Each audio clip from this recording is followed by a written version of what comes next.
Hey Snacks! Welcome to Season 2 of Snack Size, the podcast that'll drag you into your most fabulous life.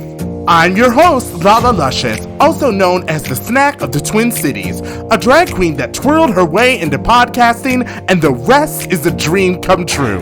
And that's exactly what this podcast is about, making your dreams happen for you, fabulously. This season, we are continuing our journey in finding out what makes a happy and fulfilled life, going places we've never been before.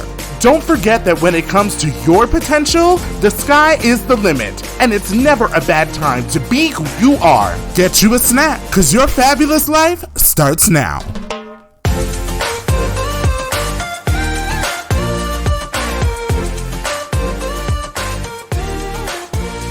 Hey Snacks! Welcome back to Snack Size. For today's topic, I want to talk about what I call the magical key to success. Without this tool, I don't know where I'd be, as it has helped me advance in my career and my personal relationships as well. I call it a tool because despite the fact that some people think you are born with or without it, it's actually something that everyone has. Just not everyone may know how to use it. I'm going to give you a list of famous people, and I want you to think about what they have in common. Actor Russell Brand, President Bill Clinton, CEO of Apple Tim Cook, designer Ralph Lauren, and singer Beyonce. Now, the obvious answer is that they are all rich, talented, and successful, but there is one other thing of all these people, and most people who are successful as they are, have in common. And that is charisma. All of the names I mentioned are some of the most charismatic people in the world. It doesn't matter what your goals are, charisma is an important part of your journey to success. While there are people who have been successful but don't have any charisma, it is a common trait by some of the most successful people this world has ever seen. Charisma doesn't fit into a box. It's not about economic status, style, professional title, or even your personality. It's actually a social skill that is learned. And who better to teach you about charisma than a drag queen? Drag queens spend a lot of time on their look, but the truth is you have to have charisma to sell your brand. It's the unapologetic display of talent, creativity, and charisma that really draws people in. Did you know that charisma has a great effect on how people perceive you? If you're charismatic, studies have shown that you may be perceived differently than you actually are. For example, charismatic people are perceived to be taller, more attractive, smarter, and richer than they actually might be. It is all about drawing people into you. And today, I want to tell you that you can draw people into your goals and dreams by unlocking your charisma. Before we get into how to unlock your charisma, let's talk a bit about what charisma is and why everyone has it. According to Olivia Fox Cabane, author of book The Charisma Myth, there are 3 components to charisma. First is presence. Presence is the ability to stay in the moment. Life and the world are so full of distractions, but charismatic people are able to engage in whatever they are doing or whoever they are talking to and be in the moment. They aren't thinking about their long to-do list or what is going to happen at work or home. They are just focused on the person or thing in front of them. Second is confidence. Charismatic people always project self-confidence, even when they may be unsure. There is a saying that perception is reality. So people who project self-confidence will find that people just assume that they have something to be confident about. This ties into what I've talked about when it comes to believing in yourself. If you don't believe in you, your dreams, and that you can live a happy and fulfilled life, then others won't either. Projecting self-confidence is key, and even if you may be unsure about something, you can always be confident in the fact that with perseverance, it will work out. The third and final component is warmth. People like people who mean well and don't come off fake. Being a warm and kind person is really hard to fake. However, if you let good thoughts be your sword and shield, you will stay in a mindset that is warm, and that will come out in your interactions with others. Side note, if you want to know how to make good thoughts your sword and shield, check out episode 2 of season 1 and I explain it all and more. So, I mentioned that many people think charisma is something that you either have or you don't. But the truth is, charisma is either something you learned or you didn't. You learn charisma from a very young age, just like learning to walk or talk. If you struggle with being charismatic, chances are the people you were around during your formative years were not charismatic as well. However, it's not until you are much older that you start to recognize the charisma in others, and because so much time has passed, we think that it's something people are just born with or without. Just because you didn't pick up on charisma as a child doesn't mean you can't now. It is a social skill that can be learned at any age. Think of it like cooking. Some people are much better than others, but everybody kind of knows how to do it. They at least know how to make a delicious snack. Charisma is the same way. Even just a little bit of charisma goes a long way. There are a few ways I have found effective to make yourself seem more charismatic.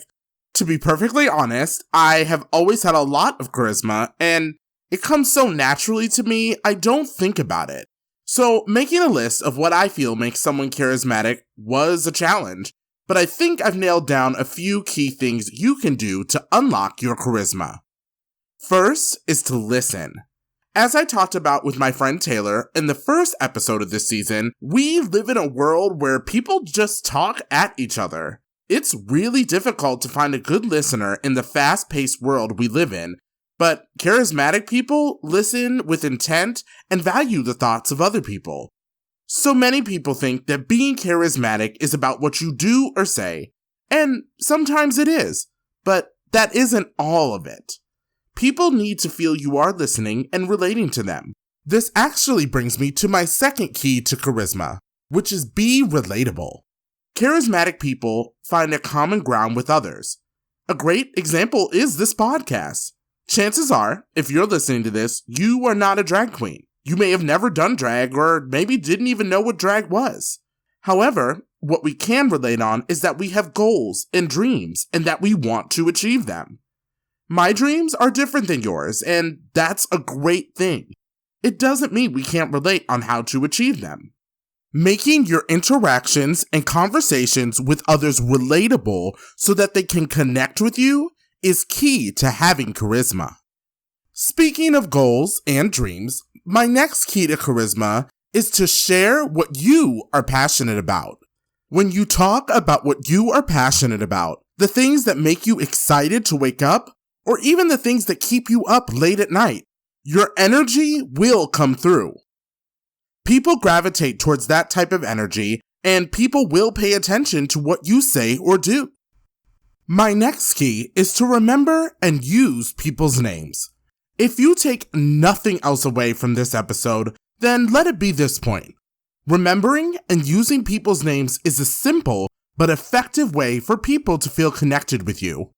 In life, when we hear our name, our natural response is to pay attention. As a general rule, I try to use someone's name at the beginning and end of a conversation. This can be as simple as greeting a person by name and then using their name when you say goodbye. If you can work their name naturally into the conversation a few more times, that is even better. And the best thing is if you remember their name next time you see them. Another key to unlock your charisma is to have a sense of humor. Charismatic people always have a reason to smile, even when in tough situations. Any situation could always use at least a little humor. So if you have the confidence to make people around you laugh, it helps build a connection with them, and people will enjoy being around you. A little humor can have a really positive impact on your relationships, both personal and professional, on your way to a happy and fulfilled life. My last key to unlocking your charisma is body language. Words are important, but it is often the nonverbal expressions that really shape our interactions or connections. Voice tone, facial expression, gestures, and posture are a few big things people notice about you. Focus on having a confident tone and open and friendly expressions and gestures when you interact with others. An easy way to do this is to fully face others when speaking with them. Make sure your body is angled towards who you are talking to, and this will signal that you are invested in the conversation at hand. Nonverbal communication really is a second language, and while you may not know what to say, make sure you look like you are invested in what you are talking about. True charisma comes from within, and I hope the keys I've talked about in this episode will unlock charisma in you. Author and life coach Martha Beck says, "People see charisma as charm or the ability to manipulate. It's actually the opposite. I see it as completely being in your truth." I agree with Martha. The golden rule to having charisma is never ever fake it. However, working on the things we've actually talked about in other episodes, like finding your passion and being who you are, will ultimately change you into a charismatic person. So if you're doing that, you'll never have to fake it. You will then notice yourself connecting with others and the world in ways you never have before, and then you will know you have unlocked the power of your charisma. Until next time, go be fabulously charismatic. See you later, Snack. Hey, Snack, I hope you enjoyed this episode. Snack Size Podcast is sponsored by Twin Cities Gay Scene, the online magazine for events and culture happening in the Twin Cities area.